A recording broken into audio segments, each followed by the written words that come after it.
Hello everyone, आप सभी का हमारे YouTube channel US virtual campus में स्वागत है। बच्चों, आज के इस वीडियो सेशन में हम लोग ट्रांसलेशन पर बात करेंगे।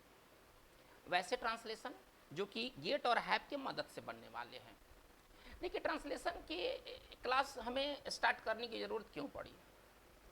ज़रूरत इसलिए पड़ी कि जब तक आपका बेसिक इंग्लिश ठीक नहीं होगा, जब तक बेसिक इंग्लिश का समझ आपका बढ़ेगा नहीं, तब तक आप इंग्लिश को ठीक ढंग से सीख नहीं सकते हैं। बेसिक कमज़ोर होने के बावजूद यदि आप इंग्लिश पढ़ते हैं तो अंग्रेजी पढ़ने का आपको कोई ज़्यादा आपको लाभ नहीं मिलेगा। सबसे पहले हम लोग अपने बेसिक इंग्लिश को पहले ठीक करें, और ट्रांसलेशन इसके लिए एक प्रमुख तरीका है ना, बेसिक इंग्लिश को ठीक करने का। बिना ट्रांसलेशन किए हम लोग अंग्रेजी के जो अंग्रेजी में जो वाक्य लिखे रहते हैं हम उसका सही हिंदी नहीं निकाल पाते हैं, क्योंकि हम लोगों का ट्रांसलेशन बढ़िया नहीं होता है। तो चलिए, आज की इस वीडियो सेशन में हम लोग कुछ बेहतरीन ट्रांसलेशन सीखेंगे जो कि गेट और हैव पर आधारित होंगे। कुछ वाक्य को गेट की मदद से बनाया जाता है और कुछ वाक्यों को हैव की मदद से बनाया जाता है। ये गेट और हैव आप ऐसे समझिए कि अंग्रेजी के सबसे कॉमन ये दो वर्ब्स हैं। अगर आप इंग्लिश में कुछ भी पढ़ते हैं तो आपको गेट से और हैव से आपको सेंटेंस मिल जाएंगे। मतलब कि गेट मिलना और हैव मिलना एकदम परम आवश्यक है। ऐसा हो ही नहीं सकता है कि आप इंग्लिश में कुछ पढ़ें और उसमें गेट और हैव ना हो। तो आज के इस वीडियो सेशन में हम लोग पढ़ेंगे स्ट्रक्चर आधारित वाक्य, है ना। आज हम लोग पढ़ेंगे क्या? स्ट्रक्चर बेस्ड सेंटेंस को पढ़ेंगे। हालांकि गेट बहुत बड़ा चीज़ है, हैव बहुत बड़ा चीज़ है, तो सारी बातें एक ही वीडियो सेशन में नहीं हो सकती है। इसका आज का हमारा ये जो है वो क्लास 1 है ना, क्लास 1 है। फिर हम लोग नेक्स्ट क्लास में इसको कंप्लीट करेंगे, यानी कि गेट और हैव पर जो वाक्य बनाए जाएंगे उसके 2 वीडियो सेशन होंगे। एक ये जो आपका अभी आपके सामने है, और एक फिर आगे के दिनों में आएगा।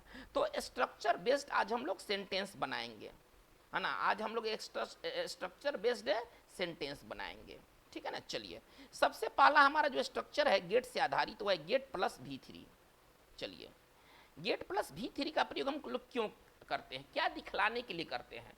हमें कौन सी बात कहना है तो गेट प्लस V3 का प्रयोग करते हैं। देखिए, गेट प्लस V3 का प्रयोग हम वैसे बातों को दिखलाने के लिए करते हैं जिसमें कि सब्जेक्ट और ऑब्जेक्ट एक ही व्यक्ति होगा या एक ही वस्तु होगा। मतलब कि रिफ्लेक्सिव अर्थ देने के लिए, आप ऐसे समझिए, रिफ्लेक्सिव अर्थ देने के लिए हम लोग गेट प्लस V3 का प्रयोग करते हैं, ठीक है ना, जिससे रिफ्लेक्सिव अर्थ निकले। इसमें क्या होता है कि सब्जेक्ट और ऑब्जेक्ट एक ही व्यक्ति होता है, एक ही वस्तु होता है। जैसे अगर मैं कहूं कि बच्चा नदी में डूब गया, नदी में डूब गया। चलिए, अब इसमें थोड़ा सा इस बात को देखा जाए, ये कैसे बनेगा। इसमें सब्जेक्ट क्या है? बच्चा। अच्छा, और तो जो काम करे वो सब्जेक्ट होता है, और क्रिया का असर जिस पर पड़ता है वो क्या होता है? ऑब्जेक्ट होता है। तो इसमें सब्जेक्ट बच्चा है और ऑब्जेक्ट भी क्या है? बच्चा है। यानी कि डूबने का असर किस पर पड़ा? बच्चा पर पड़ा। यानी कि बच्चा सब्जेक्ट भी है और बच्चा ऑब्जेक्ट भी है। चलिए, अगर हमको कहना है कि वह अगले सप्ताह विवाह करने जा रहा है, विवाह करने जा रहा है। चलिए, तो जो काम करेगा वो सब्जेक्ट है ना। सब्जेक्ट किसको कहते हैं? जो काम करे, जो एक्शन ले, ठीक है ना। चलिए, विवाह कौन करेगा? वह करेगा। चलिए, अब विवाह किसका होगा? विवाह भी उसी का होगा। चलिए, यानी कि यहाँ पर वह जो है ना वो सब्जेक्ट भी है और ऑब्जेक्ट भी है। तो जब वाक्य में सब्जेक्ट और ऑब्जेक्ट एक ही हो तो वो बात बनता है गेट प्लस V3 से। चलिए, अब इसको हमको बनाना है कि बच्चा नदी में डूब गया। ये वाक्य हम कैसे डील करेंगे? अगर हमको डील करना है तो कैसे लिखेंगे? द चाइल्ड, ठीक है ना। चलिए, अब ये लाइन ये जो वाक्य है ना ये सिंपल पास्ट टेंस में है। सिंपल पास्ट टेंस का वाक्य कैसे बनता है? Subject plus V2 plus object से बनता है। पहले टेंस को तो पहले पहचान ले, बच्चा नदी में डूब गया, द चाइल्ड। चलिए, अब देखिए, ये गेट प्लस V3, ये V3 तो फिक्स है, ये V3 नहीं चेंज होगा। जो बदलना है गेट में बदलाव आएगा। ये V3 तो एकदम स्ट्रक्चर में है और वो फिक्स है, आप ऐसे समझिए। तो गेट जो है ना ये चेंज होगा, टेंस के अनुसार ये चेंज होगा। चलिए, V2 में कौन बदलेगा? गेट, है ना। तो गेट का क्या हो जाएगा? गॉट हो जाएगा, है ना। गेट का पास्ट टेंस क्या हो जाएगा? गॉट हो जाएगा। हम कैसे लिखेंगे? द चाइल्ड गॉट, है ना, ड्रॉन्ड। ड्रॉन मतलब होता है डूबना, ड्रॉन मतलब होता है डूबना। चलिए, इसका V3 फॉर्म चाहिए ना, तो हमारा वाक्य कैसे बनेगा? The child got drowned in the river. चलिए, the child got drowned in the river, यानी कि हम लोग गेट प्लस V3 का इस्तेमाल करके ये वाक्य बना लिए। लेकिन ये कौन से वाक्य बनेंगे जिसमें कि सब्जेक्ट और ऑब्जेक्ट एक ही आदमी हो, एक ही वस्तु हो। यदि सब्जेक्ट अलग है और ऑब्जेक्ट अलग है तो वहां पर ये गेट प्लस V3 का यूज नहीं होगा। चलिए अगला वाक्य देखते हैं। वो अगले सप्ताह विवाह करने जा रहा है। चलिए पहले वो जा रहा है, पहले इतना तो बना लें, ही इज गोइंग, वो पहले जा रहा है। चलिए टू, विवाह करना, विवाह करने का अंग्रेजी देखिए। अब विवाह करने का अंग्रेजी कैसे बनेगा? गेट। गेट के बाद क्या आप करेंगे? V3। तो मैरी का मतलब, मैरी मतलब विवाह करना, इसका क्या हो जाएगा? मैरिड। ये पूरा वाक्य कैसे बनेगा? He is going to get married. चलिए अब अगले सप्ताह, अब हम लिख सकते हैं नेक्स्ट वीक। कुछ और बातों को देख लेते हैं, है ना, गेट प्लस V3 को बेहतर समझने के लिए। चलिए देखिएगा, वह, सॉरी, हमको कहना है कि वह ड्रेस पहना, वह ड्रेस पहना, यूँ बाजार चला गया, यूँ बाजार चला गया, चला गया। चलिए हम इसको ये वाक्य बनाना है कि कोई व्यक्ति है ना ड्रेस पहना और बाजार चला गया। अच्छा, ड्रेस पहनने का काम किसने किया? चलिए वह किया। अच्छा, ड्रेस पहनने का असर किस पर पड़ा? उसी पर पड़ा। यानी कि यही ऑब्जेक्ट भी है और यही सब्जेक्ट भी है। यानी कि ये बात किससे बनेगा? ये बात बनेगा सब्जेक्ट, सॉरी ये बात बनेगा गेट प्लस V3 से। ये जो बात बनेगा वो गेट प्लस V3 से। गेट प्लस V3 से कौन से वाक्य बनते हैं जिसमें कि सब्जेक्ट भी वही हो, ऑब्जेक्ट भी वही हो? चलिए हम लोग स्पोकन में कैसे कहते हैं? दफा हो जाओ। हम लोग स्पोकन में कैसे कहते हैं? दफा हो जाओ।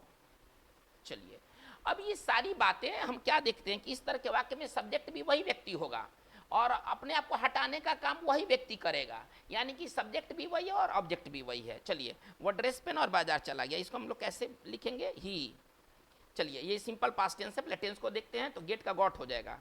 ये V3 तो फिक्स है, V3 नहीं बदलने वाला है, चाहे टेंस चाहे कोई भी हो। तो ही गॉट ड्रेस्ड, ठीक है ना? कैसे लिखेंगे? ही गॉट ड्रेस्ड एंड, चलिए और बाकी अब बना सकते हैं, और बाजार चला गया and went to the market, and went to the market, ठीक है ना? वो ड्रेस पहना और मार्केट चला गया। दफा हो जाओ हम लोग कैसे इसको लिखते हैं? गेट लॉस्ट, है ना? Gate plus V3, get lost, दफा हो जाओ। तो इस तरह से गेट प्लस V3 का इस्तेमाल हम करते हैं कब? जब हमें रिफ्लेक्सिव अर्थ देना है। रिफ्लेक्सिव अर्थ में क्या होता है कि सब्जेक्ट भी वही होता है और ऑब्जेक्ट भी वही होता है। चलिए ये तो गेट प्लस V3 का। गेट प्लस V3 का एक और यूज है। चलिए ये तो पहला ये यूज था, गेट प्लस V3 का ये पहला यूज था। गेट प्लस V3 का हम लोग दूसरा यूज थोड़ा सा देख लेते हैं।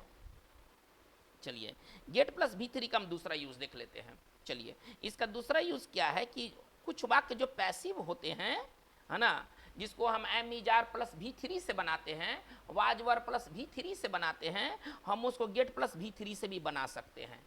यानी कि ये गेट प्लस V3 पैसिव अर्थ देता है, पैसिव अर्थ देता है।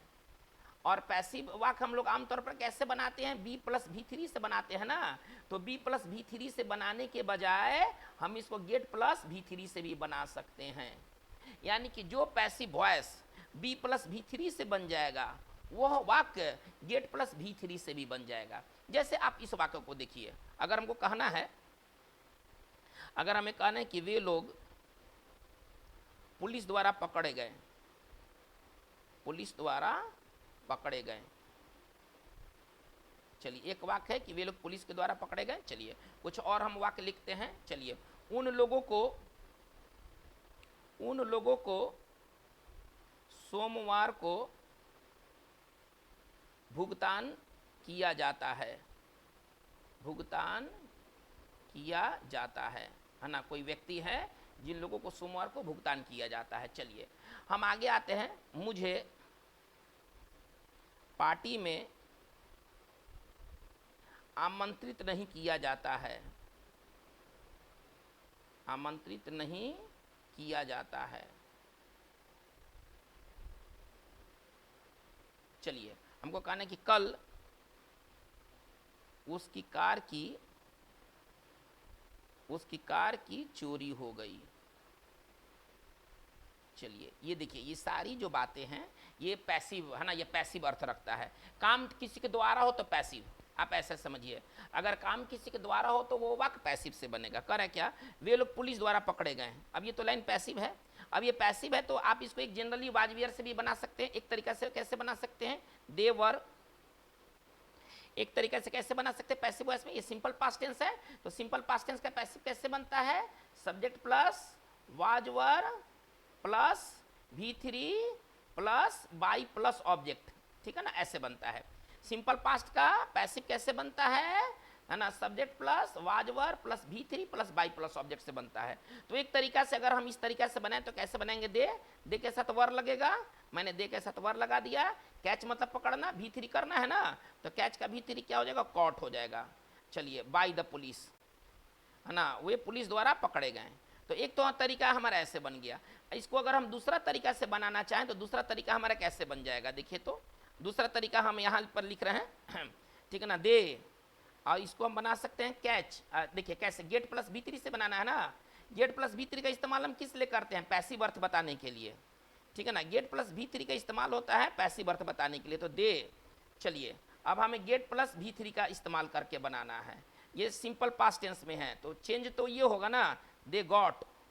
चलिए कैच मतलब पकड़ना, V3 चाहिए, तो कॉट, दे गॉट कॉट, ये तो कॉट फिक्स रहेगा, ये तो V3 फिक्स रहेगा, टेंस से कोई लेना देना नहीं है, टेंस से जो लेना देना वो गेट को लेना देना है। तो इसको कैसे बना सकते हैं, देखिए एक तरीका हमारा ये है कि they were caught by the police, smart तरीका क्या है, they got caught by the police, they, है ना, they got caught by the police, smart तरीका हमारा ये है। स्पोकन में ये ज़्यादा चलता है, उन लोगों को सोमवार को भुगतान किया जाता है, किसी के द्वारा ना काम होता है, तो जब किसी के द्वारा होता है तो ये वाक्य किससे बनेगा, पैसिव से बनेगा। और पैसिव बनाने के लिए क्या स्ट्रक्चर है, gate plus V3, gate plus V3 का प्रयोग करके हम लोग पैसिव वाक्य को बनाते हैं। चलिए तो लिख सकते हैं दे तातीते, ये तो सिंपल प्रेजेंट है ना, तो गेट का तो गेट ही रह जाएगा ना। चलिए V3 ये तो फिक्स है, तो पे मतलब होता है भुगतान करना। चलिए कैसे लिखेंगे, दे गेट पेड। चलिए चलिए ये तो हो गया। अच्छा भुगतान कब किया जाता है, सोमवार को ना, ऑन मंडे। तो हमारा ये वाक्य कंप्लीट हो गया, हम कह सकते हैं they get paid on Monday. चलिए मुझे पार्टी में आमंत्रित नहीं किया जाता है, मुझे पार्टी में आमंत्रित नहीं किया जाता, कभी नहीं किया जाता है, हमको ऐसे लिखना है, मुझे पार्टी में कभी भी, है ना, कभी आमंत्रित, यहाँ इसमें आप कभी जोड़ लीजिए, इसमें बात को अच्छा दिखने के लिए, ठीक है ना, मुझे पार्टी में कभी आमंत्रित नहीं किया जाता, इसको हमको बनाना है आई नेवर। चलिए गेट, है ना, ये तातीते है इसलिए गेट रह गया, ठीक है ना। चलिए आई नेवर गेट। अच्छा इनवाइट मतलब आमंत्रित करना, हमें V3 चाहिए ना, गेट के बाद क्या चाहिए, V3 चाहिए, तो I never get invited to the party. चलिए ये तो हमारा ये वाक्य बन गया। ये सारी बातें किससे बन रहा है, गेट प्लस V3 से बन रहा है।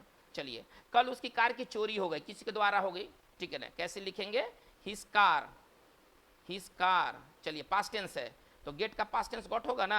चलिए स्टील मतलब चोरी होना, तो इसका V3 क्या हो जाएगा, स्टोलन, है ना, his car got stolen.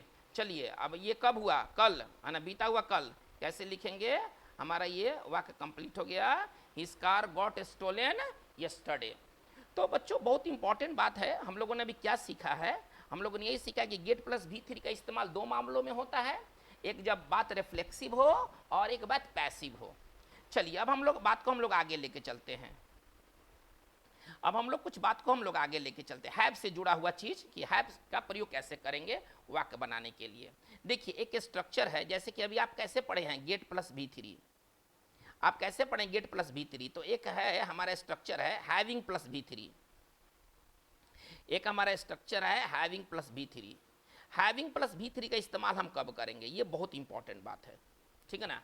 Having plus V3 structure का प्रयोग हम किस तरह के वाक्य को बनाने के लिए करते हैं, देखिए यदि दो काम हो और एक काम के खत्म हो जाने के बाद यदि कोई दूसरा काम होता है, एक क्रिया के खत्म हो जाने के बाद यदि कोई दूसरी क्रिया होता है तो वो बात बनता है हैविंग प्लस V3 से।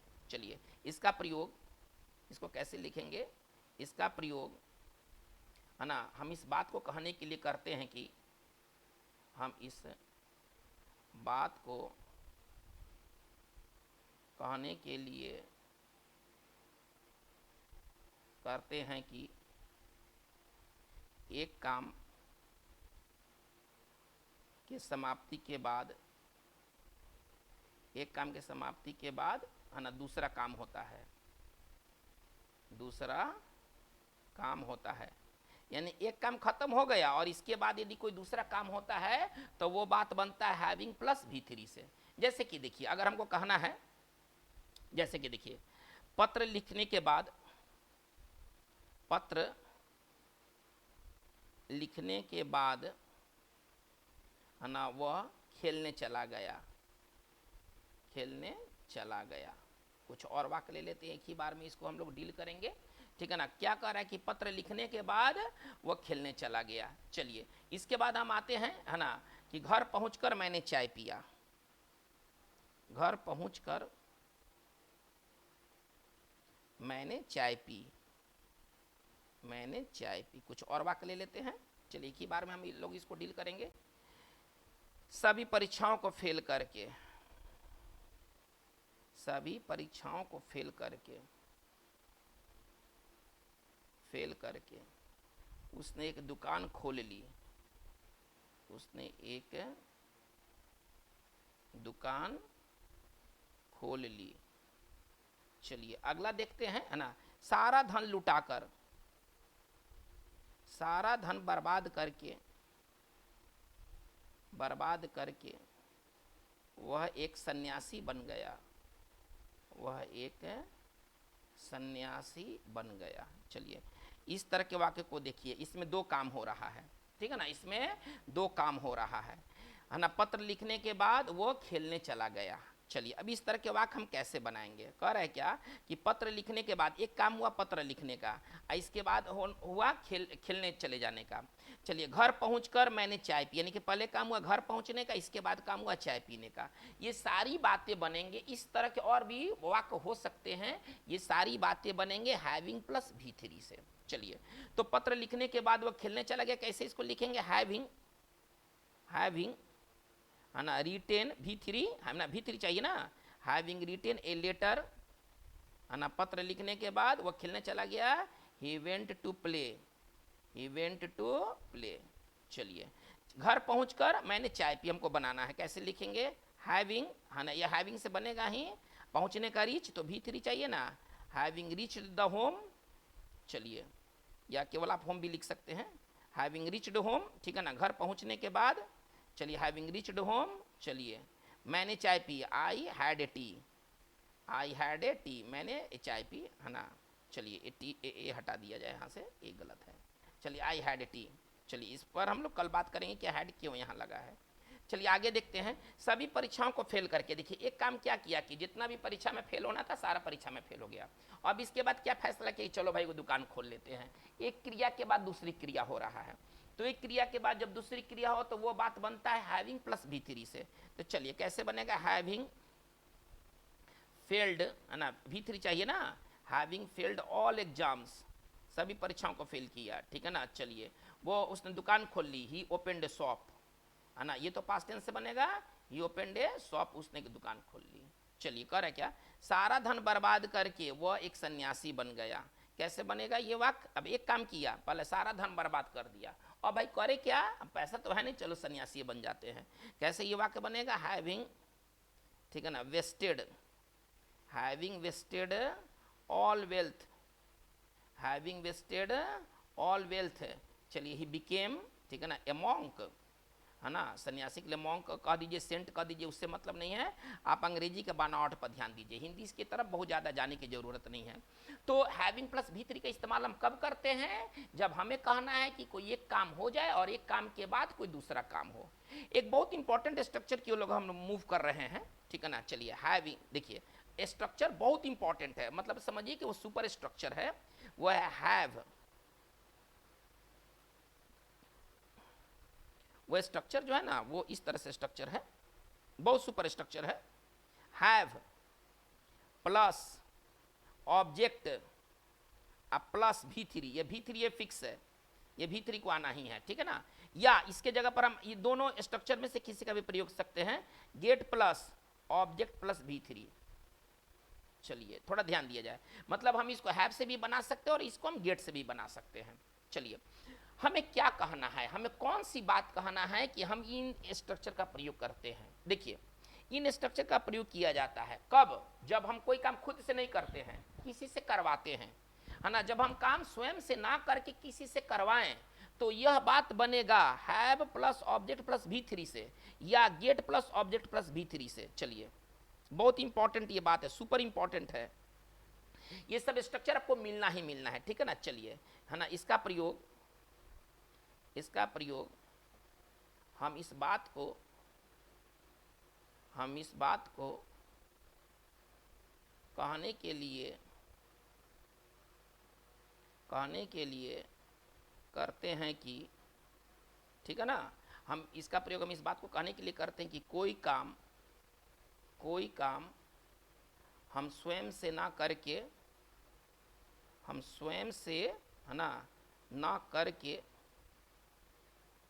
किसी दूसरे से करवाते हैं, स्वयं से ना करके किसी दूसरे से करवाते हैं। चलिए ये बहुत इंपॉर्टेंट स्ट्रक्चर है, ठीक है ना। Have plus object plus V3 और गेट प्लस ऑब्जेक्ट V3 का प्रयोग हम किस लिए करते हैं, तो इसका प्रयोग हम इस बात को कहने के लिए करते हैं कि कोई काम हम स्वयं से ना करके किसी दूसरे से करवाते। जैसे देखिए, अगर कुछ वाक्य को देख लिया जाए तो समझ में आ जाएगा। मैंने अपना बाल कटवाया,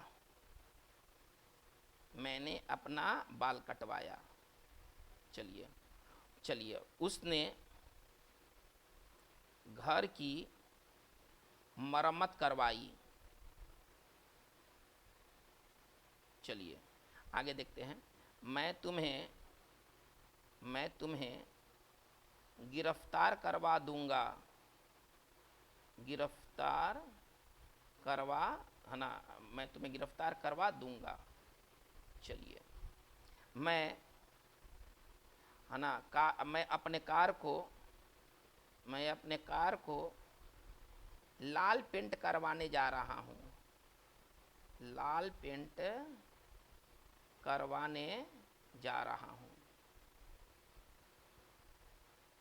चलिए थोड़ा सा अब इस तरह के बनावट को देखते हैं। देखिए अब इस तरह के अनेक वाक्य हो सकती है, वाक्य की कमी नहीं है। कह रहा है क्या कि मैंने अपना बाल कटवाया, खुद से नहीं काटा, किसी को बोला कि चलो मेरा बाल काटो। तो इसका देखिए, अब हम इस स्ट्रक्चर है ना, क्या इसमें बताया गया है, इसका प्रयोग मतलब इसका का मतलब क्या है, मतलब इस स्ट्रक्चर का प्रयोग है। इसका प्रयोग हम इस बात को कहने के लिए करते हैं कि कोई काम हम स्वयं से नहीं करते हैं, किसी से करवाते हैं। मैं नाई को बोला चलो मेरा बाल काटो, तो मैंने अपना बाल कटवाया, ठीक है ना। तो कैसे बनेगा, आई। चलिए इसको गेट से भी बनाया जा सकता है और इसको हैव से भी बनाया जा सकता है। तो अगर हैव से बनवाऊं सिंपल पास्ट टेंस है तो आई हैड हो जाएगा क्या, अच्छा है आई हैड, अच्छा है आई गॉट। चलिए इसके बाद ऑब्जेक्ट चाहिए। ऑब्जेक्ट क्या है, मेरा बाल, अपना बाल, तो क्या लिखेंगे, माई हेयर। ये ऑब्जेक्ट होना जरूरी है, ठीक है ना। कैसे बन सकता है, दोनों तरीका से बन सकता है, आई हैड माई हेयर या आई गॉट माई हेयर। कटवाना का कट है ना, कट V3 कट। तो हमारा पूरा सेंटेंस कैसे बना, I got my hair cut या I had my hair cut. चलिए उसने घर की मरम्मत करवाई। चलिए अब खुद से मरम्मत नहीं किया, लेबर को बोला कि चलो घर का मरम्मत करो, कैसे बनेगा, ही, सिंपल पास्ट टेंस है, ही हैड या ही गॉट। चलिए उसने घर की, है ना, तो घर हमारा ऑब्जेक्ट हो गया ना, ही हैड या गॉट द हाउस, मरम्मत करने का रिपेयर, लेकिन V3 चाहिए। स्ट्रक्चर को देखिए, इस सब स्ट्रक्चर में V3 फिक्स है, तो हमारा पूरा लाइन कैसे बन जाएगा, ही हैड या गॉट द हाउस रिपेयर्ड। चलिए आगे देखते हैं। मैं तुम्हें गिरफ्तार करवा दूंगा, है ना, पुलिस को कहूंगा किसे गिरफ्तार करो, मैं खुद नहीं करूंगा, किसी से करवाऊंगा। कैसे बनेगा, आई, फ्यूचर टेंस है ना, विल। अच्छा हैव प्लस है ना, क्या है स्ट्रक्चर, क्या है स्ट्रक्चर, मूल स्ट्रक्चर हैव है या गेट है। तो कैसे ये वाक्य बना दूंगा, आई विल हैव या आई विल गेट। चलिए यू, तुम्हें जो यू ऑब्जेक्ट हो गया, और अरेस्ट मतलब गिरफ्तार करना, इसका V3 चाहिए ना, तो कैसे बनेगा, आई विल हैव या I will get you arrested, ठीक है ना। चलिए मैं अपने कार को लाल पेंट करवाने जा रहा हूँ, पहले मैं जा रहा हूँ, पहले बनवाएंगे, आई एम गोइंग, ठीक है ना। चलिए I am going to have या टू गेट, ठीक है ना। चलिए ऑब्जेक्ट क्या है, माई कार हमारा ऑब्जेक्ट हो गया। चलिए इसके बाद V3, तो पेंट करवाना का पेंटेड हो जाएगा क्या, V3। चलिए अब कौन सा पेंट करवाना चाहते हैं आप, रेड। तो हमारा पूरा सेंटेंस कैसे बनेगा, I am going to have या get my car painted red. तो बच्चों आज की इस वीडियो सेशन में हम लोगों ने जो सीखा है वो क्या सीखा है ट्रांसलेशन के तौर पर, पहले इसको एक बार से फिर से रिकैप कर लेते हैं। देखिए सबसे इंपॉर्टेंट बात जो हम लोगों ने सीखा है वो ये सीखा है कि गेट प्लस भी थ्री का क्या यूज है। ये सब स्पोकन इंग्लिश में, रिटेन इंग्लिश में ज़बरदस्त इस्तेमाल होते हैं। गेट प्लस भी थ्री का इस्तेमाल दो मामलों में होता है, जब कोई अर्थ रिफ्लेक्सिव निकले। रिफ्लेक्सिव का मतलब क्या होता है कि इसमें सब्जेक्ट और ऑब्जेक्ट एक ही व्यक्ति होता है, एक ही वस्तु होता है, बस आप ऐसे समझ लें। तो जितने भी, जैसे कि अगर हमको कहना है कि शहर के मार्केट में एक बम फट गया, फटने का काम किसने किया? बम। फटा क्या? बम। यानी कि सब्जेक्ट भी बम और ऑब्जेक्ट भी बम। तो इस तरह के जितने भी वाक्य होंगे उनका बनाने का एक बहुत सरल तरीका है गेट प्लस भी थ्री। चलिए, इसके बाद हम लोगों ने क्या सीखा कि गेट प्लस भी थ्री का एक और जगह इस्तेमाल होता है जब वाक्य का अर्थ जब पैसिव मीनिंग दे। पैसिव में क्या होता है? पैसिव वाक्य में क्या होता है कि काम किसी के द्वारा होता है ना। एक्टिव में काम स्वयं से होता है, जैसे मैं पढ़ा रहा हूँ तो ये पढ़ाने का काम मैं कर रहा हूँ, तो ये वाक्य एक्टिव वाक्य है। अब बच्चे पढ़ाए जा रहे हैं किसी के द्वारा, तो वो वाक्य पैसिव है। तो चलिए, तो गेट प्लस भी थ्री का इस्तेमाल हम तब भी करते हैं जब वाक्य में पैसिव है, जैसे कि वे लोग पुलिस द्वारा पकड़े गए, पैसिव वाक्य है। चलिए, उन लोगों को सोमवार को भुगतान किया जाता है ना, किसी के द्वारा किया जाता है, यह पैसिव वाक्य है। चलिए, मुझे पार्टी में कभी आमंत्रित नहीं किया जाता है, किसी के द्वारा मैं आमंत्रित नहीं होता हूँ, यह वाक्य पैसिव है। तो जितने भी पैसिव वाक्य हैं वो सभी बनते हैं गेट प्लस भी थ्री से, ठीक है ना। कल उसकी कार की चोरी हो गई, किसी के द्वारा चोरी हुई, ये बात बना गेट प्लस भी थ्री से। चलिए, इस तरह से हम बात को आगे लेके चलते हैं। एक बहुत इंपॉर्टेंट स्ट्रक्चर है, ठीक है ना, एक बहुत इंपॉर्टेंट स्ट्रक्चर है हैविंग प्लस बी थ्री। ये तो गेट प्लस बी थ्री वाली बात क्लियर है। गेट प्लस बी थ्री का इस्तेमाल दो मामलों में, एक मामला जब रिफ्लेक्सिव हो और एक मामला जब पैसिव हो। थोड़ा ध्यान दिया जाए, दो मामलों में इसका हम प्रयोग करते हैं। हैविंग प्लस बी थ्री का प्रयोग हम कब करते हैं? जब हमें कहना हो कि कोई दो काम हो और एक काम के समाप्ति के बाद दूसरा काम शुरू होता है। जैसे पत्र लिखने के बाद वो खेलने चला गया, पहले काम पत्र लिखने का किया, इसके बाद खेलने का काम। तो ये बात बनेगा हैविंग प्लस भी थ्री से। घर पहुंचकर मैंने चाय पिया, पहले घर पहुंचा, इसके बाद मैंने चाय पिया, ये किससे बनेगा? हैविंग प्लस भी थ्री से। चलिए, सभी परीक्षाओं को फेल करके उसने एक दुकान खोल ली, पहले सभी परीक्षाओं को फेल किया, जितना एग्जाम देना था दिया, फेल हो गया, ये किससे बना? हैविंग प्लस बी थ्री से। तो चलिए, हैविंग प्लस बी थ्री का इस्तेमाल हम कब करते हैं? जब एक क्रिया के बाद दूसरी क्रिया हो। चलिए, एक बहुत इंपॉर्टेंट स्ट्रक्चर है ना, एक बहुत इंपॉर्टेंट स्ट्रक्चर है। वो स्ट्रक्चर क्या है? देखिए, हैव प्लस ऑब्जेक्ट प्लस भी थ्री या गेट प्लस ऑब्जेक्ट प्लस भी थ्री, इसका प्रयोग हम कब करते हैं? इसका प्रयोग हम तब करते हैं जब हम कोई काम खुद से नहीं करते हैं और किसी से करवाते हैं, तब जाकर के हम इस स्ट्रक्चर का प्रयोग करते हैं। ये इंग्लिश में इस्तेमाल होने वाला सबसे कॉमन स्ट्रक्चर्स में से एक है। तो बच्चों, आज का हमारा जो क्लास में बात इतना ही, लेकिन ये वीडियो सेशन आपका ट्रांसलेशन का जारी रहेगा। आज की बात बस इतना ही। Thank you very much.